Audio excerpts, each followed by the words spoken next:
Hello guys, അപ്പോൾ ഞാനൊരു trekking പരിപാടി കഴിഞ്ഞ് വന്നേക്കാണ്. അപ്പോൾ വീട്ടിലെത്തി ഡ്രസ്സ് ചേഞ്ച് ചെയ്തപ്പോഴാണ് ഒരു സാധനം കണ്ടത്. കാണിച്ചു തരാം. അട്ടയാണ്. അപ്പോൾ ഈ സാധനം ഇപ്പോൾ ബ്ലഡ് പിടിച്ച് ഇത്ര ആയിട്ടുണ്ട്. അപ്പോൾ ഞാൻ അറിയുന്നും കൂടി ഇല്ല. അപ്പോൾ സാനിറ്റൈസർ യൂസ് ചെയ്തിട്ട് ഇതെങ്ങനെയാണ് ഇതിനെ കളയാമെന്ന് കാണിച്ചു തരാം. അപ്പോൾ നിങ്ങളത് അട്ട കടിക്കുകയാണെങ്കിൽ നിങ്ങൾ ചെയ്യേണ്ട കാര്യങ്ങളാണ് കേട്ടോ. സാനിറ്റൈസർ യൂസ് ചെയ്യുക. അപ്പോൾ നമ്മൾ സാനിറ്റൈസർ അടിച്ചാൽ ഇതെന്താ സംഭവിക്കുകയെന്ന് കാണിച്ചു തരാം. ഓക്കെ. അപ്പോൾ എനിക്ക് പെയിനോ കാര്യങ്ങളോ ഒന്നുമില്ല കേട്ടോ. ഫസ്റ്റ് അറിയുന്ന പോലും ഇല്ല കടിച്ചതൊന്നും. അപ്പോൾ സാനിറ്റൈസർ യൂസ് ചെയ്യാൻ പോകാം കേട്ടോ.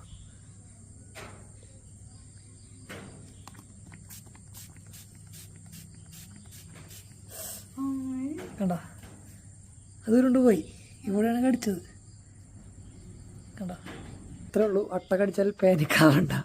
സാനിറ്റൈസർ ഉപയോഗിക്കുക. അല്ലെങ്കിൽ ഉപ്പില്ലേ, പൊടിയുപ്പ് ഇട്ടാലും മതി.